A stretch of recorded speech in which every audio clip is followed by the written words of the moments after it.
오늘 지금 9장 9절을 읽었는데요. 9장 9절은 너무나 익숙하죠. 보면 내 왕이 내게 원하니 그는 의롭고 구원을 가지고 있으며 겸손하여 나귀를 타되 곧 나귀의 새끼 곧 어린 수나귀를 타느니라. 새끼 나귀를 타고 오신 예수님, 너무나 우리에게는 익숙한 그런 장면입니다. 왕이 임하신다 이렇게 말씀하고 있습니다. 그리스도는 세 가지의 기능이 있죠. 맨 처음의 기능이 예언자의 기능, 선지자의 기능, 또는 예언자의 기능. 두 번째는 왕의 기능, 제사자의 기능. 세 번째가 왕의 기능이죠. 근데 지금 여기서 왕이 오신다 이렇게 말씀하고 있습니다. 그래서 왕으로 오셨지만 사실은 왕국을 이루시지는 아직 안 하셨죠. 그죠? 그걸 우리가 좀 알 필요가 있습니다. 예언자로 오신 것은 초림이에요. 초림. 주님께서 하늘에 있는 모든 진리를 우리들에게 알려주시기 위해서 예언자로 오신 거죠. 그 다음에 이제 제사장으로 가신 것은 승천입니다. 예수님께서 자기 몸을 하시는 제물로 드리시고 또 하늘에 올라가셨잖아요. 지성소로 올라가셨다고 분명히 되어 있습니다. 그래서 제사장으로 올라가셨고 그 다음에 왕으로 오시는 것은 재림입니다. 그죠? 예수님의 초림, 승천, 재림이 그리스도의 3대 사역을 그대로 표현을 해주고 있습니다. 근데 오늘 말씀에서는 왕이 임하시리라 라고 되어 있습니다. 사실은 이게 재림 때 이루어질 일인데 초림 때 이 일이 이루어졌죠. 그죠? 이사야서 9장 6절에 보면 거기에 예언된 왕이 하나 등장합니다. 그분도 의의 왕이고 평강의 왕으로 이렇게 등장을 하시는데 여기도 지금 보면 의롭고 구원을 가지고 있다 이렇게 말씀을 하고 있습니다. 의의 왕으로 구원의 왕으로 이렇게 표현을 하고 있다. 왕이라는 것은 누구의 후손으로 온다 이 말입니까? 다윗의 후손으로 온다는 얘기죠. 마태복음에 보면 예수님을 족보로 얘기하면서 두 가지 이름을, 위대한 이름을 언급을 합니다. 하나는 다윗이고 하나는 아브라함이죠. 아브라함과 다윗의 자손 또는 다윗과 아브라함의 자손 그렇게 되어 있는데 킹 제임스 영어 성경에는 누가 먼저예요? 다윗이 먼저죠. 우리 어떻게 되어 있나?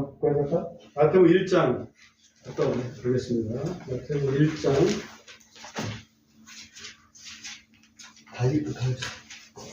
다윗의 자손이요. 제대로 되어 있죠? 그래서 이게 이제 다윗이 먼저냐, 아브라함이 먼저냐, 이렇게. 거기에 따라서 해석이 좀 달라질 수 있는데, 마태복음은, 왕으로 오신 예수님을 보여주고 있지 않습니까? 그래서 다윗을 먼저, 그래서, 헬라 원문에는 다윗을 먼저 이렇게 언급했다, 이렇게 볼 수가 있습니다. 그 다음에 한번 또 다시 본문으로 돌아와서 생각을 해보겠습니다. 다윗의 왕자에 오실 메시아, 그분의 과연 특징은 어떤 특징이 있을까라고 오늘 본문에서 보면 어린 나귀를 탔다. 이게 가장 큰 특징입니다. 나귀하고 말하고의 비교가 된다면 말은 뭘 상징한다고 볼 수 있어요? 말은 전쟁을 상징한다고 볼 수 있죠. 나귀는 평화를 상징합니다. 거기에다가 어리니까 어린 나귀는 겸손을 또 상징합니다. 그래서 우리 예수님은 평화의 왕이면서도 겸손하신 왕으로 오셨다. 겸손과 온유를 이렇게 상징한다 볼 수 있습니다. 이때 예수님께서 어린 나귀를 타고 예루살렘으로 입성을 하실 때 사람들이 막 외쳤습니다. 외친 그 한마디가 히브리어로 뭔 줄 아시죠? 호산나. 호산나 외쳤습니다. 이 호산나라는 말은 야사, 예수란 말, 예수가 이제 히브리어로는 이제 야사, 야수 뭐 이런 식으로 되는데 호산나에서는 야사, 그 다음에 나 이것이 합성해서 호산나 이렇게 되는 건데 야사는 알겠지만 예수님이라는 말은 구원이 하나님이라는 뜻이잖아요. 여호와께서 구원하신다 이런 뜻이고, 나 이것은 좀 급히 이런 의미가 있다고 합니다. 그러니까 호산나 급히 우리를 구원하소서라고 하는 그런 찬양이었다. 예수님이 오실 때. 그러니까 예수님은 구원의 왕으로, 구원자로 오셨다 하는 것을 여기서 알 수가 있죠. 그랬더니 바리새인들이 막 뭐라고 합니다. 예수님을 따르는 제자들이 호산나 호산나 하면서 예루살렘으로 입성을 하니까 바리새인들이 보고 있다가 예수님한테 뭐라고 합니다. 예수 선생이요, 당신의 제자들이 지금 하는 말을 듣지 못하고 있으니까 호산나 호산나 하는데 그것은 하나님께 할 소리를 왜 당신한테 하고 있는데 그거를 그냥 가만히 놔두고 있습니까? 왜 그런 신성 모독적인 이야기를 하도록 하십니까? 라고 바리새인들이 이야기를 했죠. 그랬더니 우리 주님께서 대답하신 유명한 대답이 하나 있습니다. 이 사람들이 소리 지르지 않으면 누가? 돌들이 소리 지를 것이다. 그래서 이 사람들이 소리 지르는 건 아주 정당한 얘기다 라고 우리 주님께서 대답을 하셨습니다. 오늘 본문의 10절을 또 보겠습니다. 10절에 보면 내가 에브라임에게서 병거를 끊겠고 예루살렘에서 말을 끊겠으며 전쟁하는 활도 끊으리라. 그가 이교도들에게 화평을 말할 것이요 그의 통치권은 바다에서 바다까지 이르고 그 강에서 땅의 끝들까지 이르리라. 바다에서 바다 끝까지, 강에서 강 끝까지, 그렇게 어떻게 보면 그 주님의 통치권이 온 세상에 임할 것이라고 이렇게 말씀을 하고 있습니다. 여기서 에브라임하고 예루살렘은 각각의 이스라엘, 고대 이스라엘의 그 두 도성이죠. 에브라임은 북왕국 이스라엘의 도성, 그 다음에 예루살렘을 남왕국 유대의 도성, 이렇게 이제 이해를 할 수가 있습니다. 그 대표적인 어떤 그 지파이기도 하고요. 그래서 그 남북의 그 이스라엘로부터 전쟁이라는 걸 없애버리겠다, 이렇게 말씀하고 있습니다. 그런데 문제는 그것이 언제 이루어질 거냐라고 하는데 이것이 결국은 지금까지도 이루어지지 못하고 있습니다. 이스라엘 땅에는 계속 전쟁이 있죠. 몇 년 전에도 전쟁을 내서 지금도 사실은 전쟁 속에 있다고 봐야 됩니다. 그래서 이 예언의 말씀은 초림 때 이루어질 게 아니고 실질적으로는 재림 때 이루어질 그런 일이었다라고 이렇게 볼 수가 있습니다.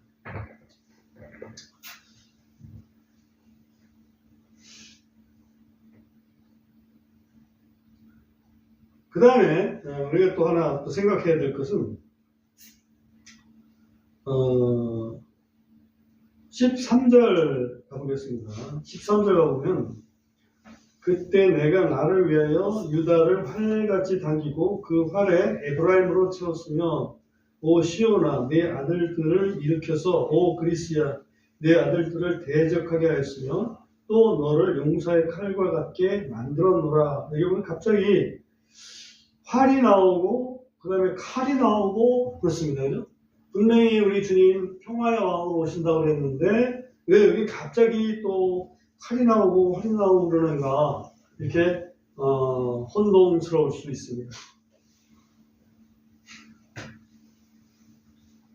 평화라는 것은 힘이 있어야 이루어집니다. 실상 힘이 없으면서 평화만 외치면 평화가 이루어질 수 없습니다. 누구의 표현에 의해는 구걸하고 있다 이렇게 되는데 구걸과 같은 겁니다.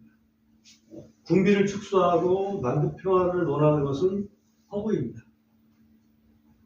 제가 갑자기 정치 얘기를 해서 그런데 교회에서 정치 얘기하지 말라고 누가 압박을 가는 것 같더라고요. 그래서 일부러 정치 얘기를 잠깐 하는 겁니다.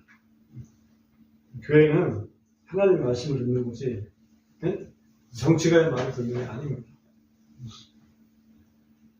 아무튼 우리 주님께서 하나님께서 이루실 평화는 하나님이 힘이 없는데 그냥 평화 하시는 게 아니에요. 하나님이 힘이 있으시고 전능하시기 때문에 평화가 가능한 겁니다. 그걸 우리가 기억할 필요가 있어요. 마귀가 아무리 지혜롭고 마귀가 아무리 세도 우리 그리스도 앞에 꼼짝 못합니다. 왜? 그리스도께서 마귀가 최고로 주장하는 거예요. 죽음이죠. 육체의 죽음이에요. 육체의 죽음을 이뤘어요. 그런데 주님께서 어떻게 했습니까? 부활하셨어요. 그러니까 최고를 꺾으셨기 때문에 마귀는 더 이상 자기 힘을 자랑할 게 없습니다.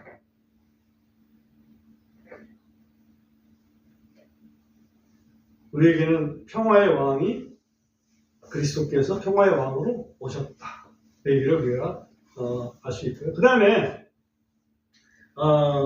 두 번째 명령이 하나 있는데 10장 1절에 보겠습니다. 10장 1절에 보면 너희는 늦은 비가 내리는 때에 주께 비를 구하라.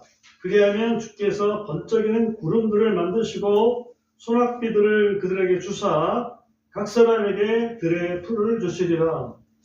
늦은 비 때에 주께 비를 구하라. 질문 하나 드리겠습니다. 이스라엘 땅에는 이른 비와 늦은 비가 있습니다. 이른 비와 늦은 비는 자 퀴즈 문제를 하나 드리겠습니다. 우리나라 말로 봄비와 가을비다. 1번. 2번 가을비와 봄비다. 1번과 2번 중에 어떤 걸까요? 가을비와 봄비다. 정답입니다. 그렇습니다. 왜냐하면 이스라엘은 7월부터 이스라엘 달력으로 7월부터 새해가 시작이 되는 거예요. 그때부터 이제 새해가 시작돼서 이른 비는 가을비, 그리고 늦은 비는 봄비, 그래야 되는 거예요. 잘 이해하셨죠? 그래서 어찌 보면 이른 비는 밀을 심기 전에, 파종을 하기 전에 비가 와야 파종을 하면 그게 싹이 잘 나겠죠? 그게 필요한 게 이른 비고, 늦은 비는 수확하기 전에 비가 좀 와줘야 알이 실하게 찬다겠지. 그래서 그거를 늦은 비라고 얘기를 합니다. 이른 비는 어찌 보면 그리스도의 초림, 그 다음에 늦은 비는 그리스도의 재림을 상징한다, 이렇게 볼 수가 있습니다. 그래서 여기 보면 늦은 비 때에 주께 비를 구하라 그랬지 않습니까? 그리스도께서 재림하시기 전에 우리가 뭔가를 은혜를 구해야 되지 않겠느냐 하는 그것을 여기서 좀 생각할 수가 있습니다. 그래야면은 구름도 보내주고 소낙비도 내려주고 들풀도 주시겠다 이렇게 말씀하시는데, 그거 보면 우리가 기도를 하면 없던 구름이 생기고, 그죠? 없던 구름이 생기면 거기서 비가 생기고, 비가 내리면 거기서 또 열매가 더 튼실하게 맺을 수가 있는 것이다 라는 그런 절차적인 그런 부분도 말씀하고 있습니다. 그래서 우리가 하나님께 은혜를 구하면 하나님께서 그 은혜에 필요한 그런 모든 과정에 하나님께서 역사하신다, 그런 것을 여기서 알 수가 있습니다. 만약에 이른 비를 우리가 초림으로 연결을 해서 이른 비 때 우리가 구원을 얻는다라고 생각하면, 늦은 비 때는 재림으로 해서 재림을 통해서 우리가 뭘 얻어야 되겠어요? 구원을 얻는 건 이미 얻었잖아. 재림을 통해서 우리가 상급을 얻어야 되겠죠.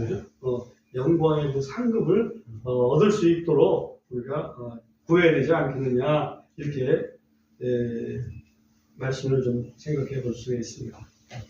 이 대목에서 아모스 4장 잠깐 갔다 오겠습니다. 아모스 4장에 가보면 요엘서 다음에 아모스 있습니다. 아모스 4장 7절에 가보면 이런 말씀이 있습니다. 또한 수학까지 아직 석 달이 남아있을 때에 내가 너희에게서 비를 거두었으니 내가 어느 도시 위에는 비를 내리게 하고 또 다른 도시 위에는 비를 내리지 않게 하였으며, 한 부분 위에는 비가 내리고 비가 내리지 않는 부분은 시들었도다. 그러니까 추수 한 4달 남겨놓고 비를 내리기도 하고 안 내리기도 했다 그 말이에요. 그러니까 비를 내리는 데는 열매들이 충실할 것이고, 비를 안 내리는 데는 열매가 쭉정이만 맺을 거란 얘기죠. 8절에서 어떻게 됐는지 한번 같이 한번 읽어보겠습니다. 8절. 이에 시작. 이에 두세 도시 사람들이 떠나다니다가 한 도시에 이르러 물을 마시려 하였으나 그들이 만족하지 못하였도다. 그러므로 너희가 내게로 돌아오지 않았느니라 주가 말하노라. 그래서 비를 안 내린 그런 도시에서 사람들이 가서 물을 좀 마시려고 했는데 마실 물이 없어요. 그러면 하나님께서 이 늦은 비 때에 우리에게 참 복을 은혜를 안 내려주시는구나. 우리가 뭐를 잘못했다 해가지고 하나님께로 가서 또 회개하는 마음이 있어야 되는데 그럼에도 너희가 내게로 돌아오지 않았다. 늦은 비 때 우리가 할 것은 하나님 앞에 무엇인가 우리가 좀 잘못한 게 있는지 그걸 좀 생각해보고 하나님 앞에 바른 신앙을 갖는 것이 바른 자세다. 그죠? 그 다음에 다시 스가랴 원문으로 돌아가서 스가랴에서 11장 13절을 여러분이 한번 읽어줘 보시기 바랍니다. 주께서 내게 이르시기를 곧 그들이 내 값을 쳐서 매긴 그 상당한 값을 토기장에게 던지라 하시더라.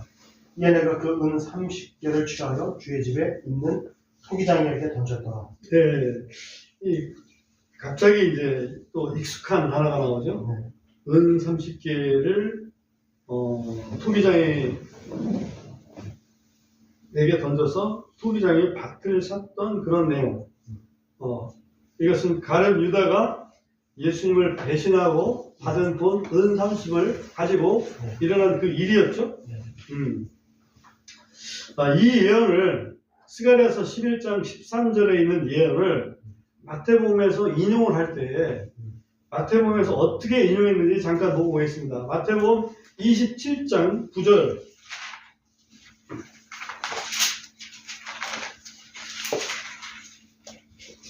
27장 9절을 보면 거기에 이에 예언자 누구를 통해 예레미야를 통해 말씀하신 것이 성취되었으되 일렀으되 그들이 값을 매긴 자의 가격 곧 이스라엘 자손에 속한 자들이 값을 매긴 자의 가격인 은전 30개를 취하여 그것들을 토기장의 밭값으로 주었으니 라고 돼 있죠? 네. 여기서 문제가 되는 게 뭘까요? 예레미야죠. 네. 분명히 스가랴 예언인데 왜 예레미야를 통해 말씀하신 거라고 이렇게 했을까? 그래서 이걸 가지고 이 성경에 틀린 부분이 있다. 우리가 잘 찾았다. 막 이렇게 뭔가 자랑 내지는 비평하는 그런 경우가 생겨있게 되었습니다. 그런데 이걸 왜 예레미야 예언을 했을까라고 해서 신학자들이 성경은 틀림이 없는데 왜 예레미야 예언을 했을까? 하고 여러 가지로 분석을 했습니다. 분석을 했는데 그 중에 이제 가장 그래도 이거는 틀림없이 그렇게 우리가 받아들일 수 있겠다라고 하는 그런 대목이 뭐냐면 이겁니다. 구약의 성경은 히브리 성경은 히브리 사람들이 뭐라고 얘기하냐면 타낙이라고 해요. 타낙. 타낙이라는 말 들어봤죠? 타낙. 타낙이라고 하는데 그게 뭐냐면 영어로 스펠링은 TNK 그 세 개를 넣고 타낙이라고 얘기를 해요. TNK. T는 뭐냐? 토라.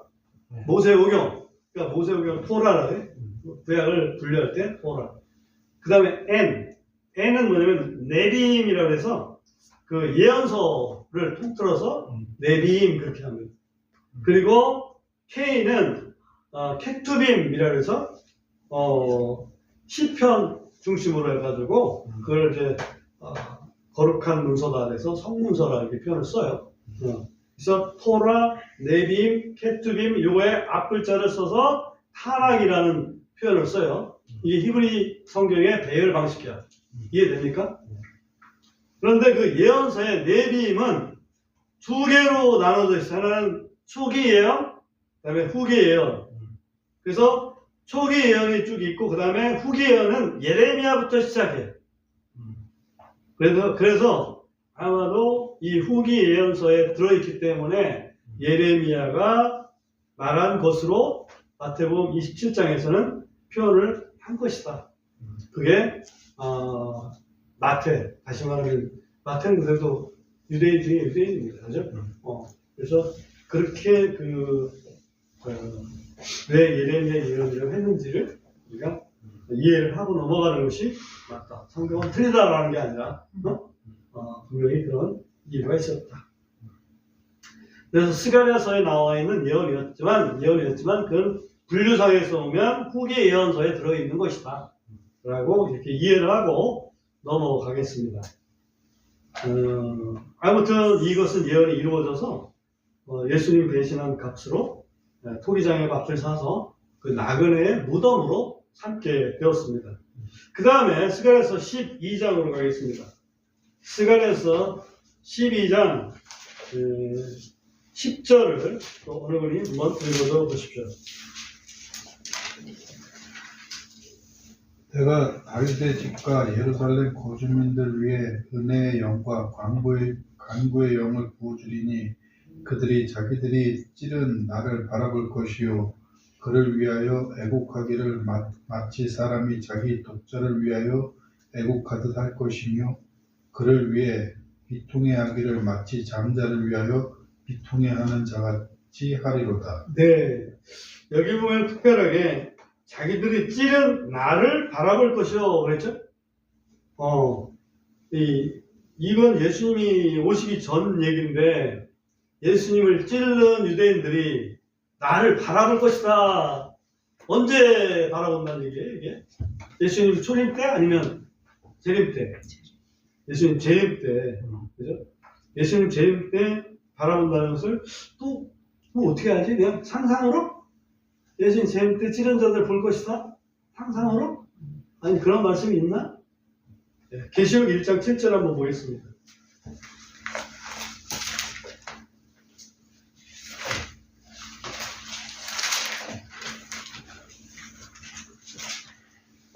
계시록 1장 7절도 한번 여러분이 읽어줘 보십시오.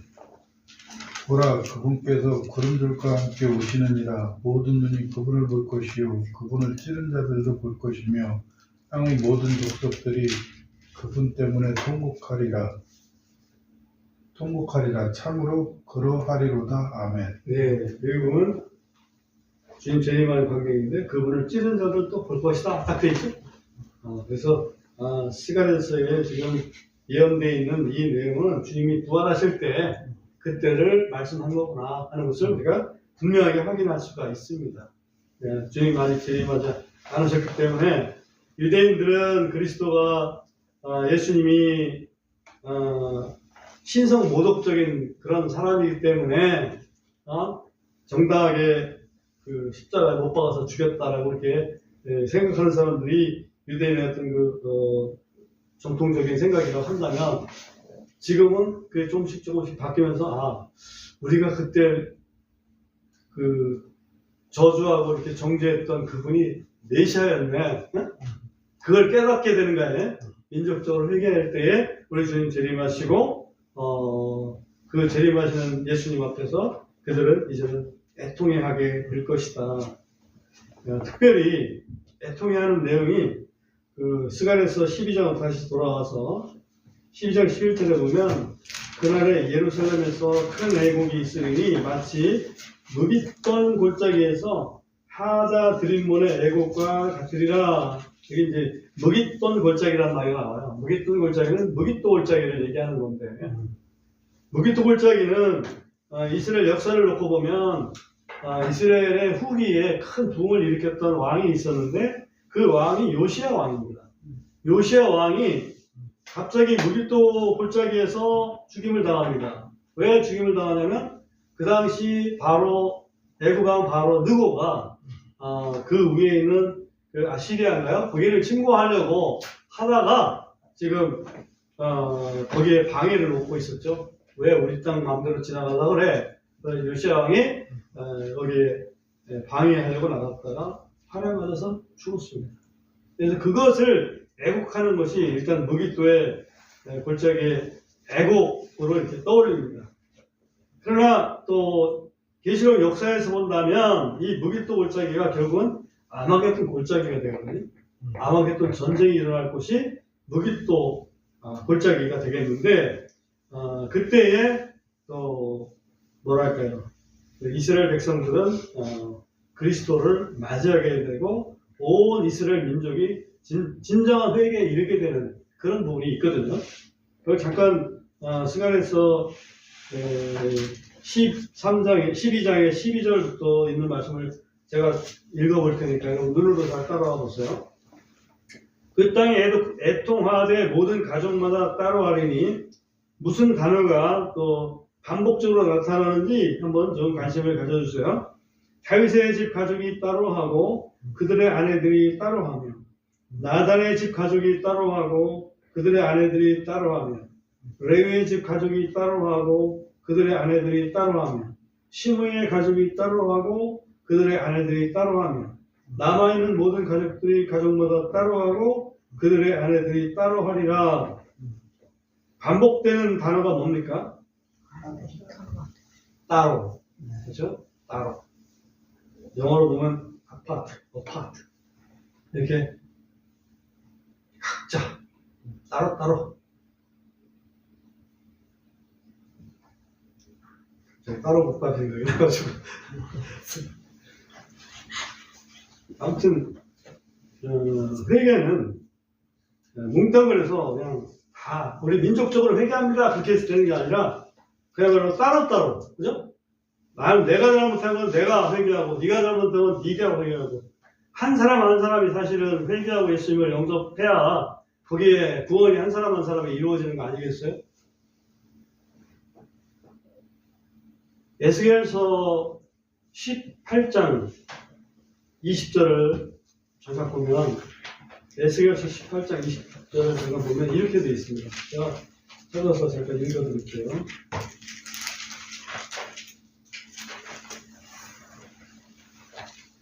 죄를 짓는 혼, 그 혼은 죽으리라. 아들이 아버지의 불법을 담당하지 아니하고 아버지가 아들의 불법을 담당하지도 아니하리라. 의로운 자의 의의가 그의 위에 임하고 사악한 자의 사악함이 그의 위에 임하리라. 여기 보면 죄를 짓는 혼, 그 혼은 죽으리라. 아들이 아버지의 불법을 담당하지 아니하고 아버지가 아들의 불법을 담당하지도 아니하리라. 그렇죠? 아버지가 장로님이니까 나는 자동빵이야. 그게 아니라는 얘기죠. 아버지가 장로님이라도 아들이 벤사반이면 예수님 안 믿으면 어떻게 되는 얘기예요? 그 호의 멸망당한다는 얘기죠. 아버지가 살인범이라도 그 아들이 예수님 믿으면 그는 또 의인 대접 받는다는 얘기입니다. 그러니까 각자 따로따로 회개해야 된다는 것을 알 수 있습니다. 스가랴서의 마지막 부분, 스가랴서 14절 한번 보겠습니다. 스가랴서 14장 4절 그리고 5절 두 절을 또 여러분이 한번 읽어줘 보십시오. 그날에 그분의 발이 예루살렘 앞 동쪽에 있는 올리브산 위에 설 것이요 올리브산은 그것의 한가운데가 동쪽과 서쪽으로 갈라져 심히 큰 골짜기가 생길 것이며 그 산의 반은 북쪽으로 그 산의 반은 남쪽으로 옮겨지리라. 또 너희가 그 산들의 골짜기로 도망하리니 이는 그 산들의 골짜기가 아살까지 이를 것이기 때문이라. 참으로 너희가 도망하기를 유다왕 우시야 시대의 지진 앞에서 피하여 도망한 것 같이 도망하리라. 또 주 내 하나님께서 임하실 것이요 모든 성도들이 주와 함께 임하리라. 네, 여기에 우리가 잘 알지 못하는 단어는 딱 한 단어 나오는데 5절에 보면 아살이라는 단어가 하나 나와요. 아살이라는 단어가 나오는데 이 아살이 어느 쪽인가 이렇게 좀 살펴보니까 예루살렘의 동편에 있는 한 지역의 이름 그런 정도로 나와요. 그러니까 예루살렘의 동쪽이죠. 예루살렘의 시내에 있는 하나의 그 동쪽에 있는 한 지역 거기에 이제 아살이다. 거기서부터 그 동편에 올리브산까지 길이 만들어질 것이다. 그 얘기예요. 이 올리브산의 감람산에 예수님의 발이 위에 설 것이다 라고 예언을 해놓은 것입니다. 언제 이루어질까요? 당연히 예수님 재림할 때. 예수님 재림하실 때는 성도들과 함께 올 텐데 그때 예수님의 발은 감람산에 이렇게 올리브산에 닿게 될 것이다 라고 이렇게 말씀하고 있습니다. 그래 되면 예루살렘과 이렇게 어찌 보면 연결되는 그 길이 통로가 만들어질 것이다. 왜 만들어질까 한번 생각을 해 봤습니다. 우리가 알지만 7년 환란 끝에 아마겟돈 전쟁이 일어납니다. 근데 아마겟돈 전쟁이 일어나면 그 아마겟돈 전쟁의 대상은 누구냐면 예루살렘 주민이라. 이스라엘 사람들인데 예루살렘 주민이에요. 그러면 예루살렘 주민이 어디로 도망가야 되는데 전쟁이면 도망을 가야 되잖아요. 물론 주님께서 다 알아서 이제 처리를 하시니까 문제가 없겠지만 도망을 가야 되는 그런 입장이 되는데 길이 없는 거예요. 근데 예수님께서 올리브산에 발이 닿는 순간 동서로 갈라지면서 거기에 골짜기가 생기는데 여기 아까 얘기했지만 이름이 뭐라고 했습니까? 아살이라고 했죠? 예루살렘 시의 동쪽에 있는 아살 쪽에서부터 감람산까지 길이 생겨서 그 길을 통해서 이스라엘 백성들이 도망갈 수 있게 돼 있다. 안전한 도피처로 갈 수 있게 돼 있다. 그래 나서 주님께서는 아마겟돈 그 대적들을 다 주의 천사들의 능력을 가지고서 물리치게 돼 있죠. 그런 역사가 지금 7년 환란 끝에 있게 됩니다. 그래서 스가랴서 14장에서는 이제 이 아마겟돈 전쟁의 끝이 어떻게 될 것인가를 여기서 예언을 해놓고 있습니다. 그래서 스가랴서를 우리가 이제 다 보게 됐는데, 그러니까 명령과 약속 부분을 좀 봤는데, 스가랴서 시작 부분은 성전의 재건이고, 성전의 재건을 통한 이스라엘 백성들에 대한 어떤 위로, 격려 이런 거였다면, 스가랴서의 이 마지막 부분, 후반부는 성전의 실체이신 그리스도께서 어떻게 초림하실 것이고, 그 다음에 또 어떻게 재림하실 것인지. 여기서 초림과 재림을 나누지는 않았지만, 우리는 이미 경험을 했단 말이에요. 경험을 하다 보면 초림을 경험을 했어요. 그러니까 초림으로 다 이루어지지 않고, 그 다음에 재림으로 이루어질 부분까지 여기는 예언이 되어 있다. 스가랴서에. 이해되죠?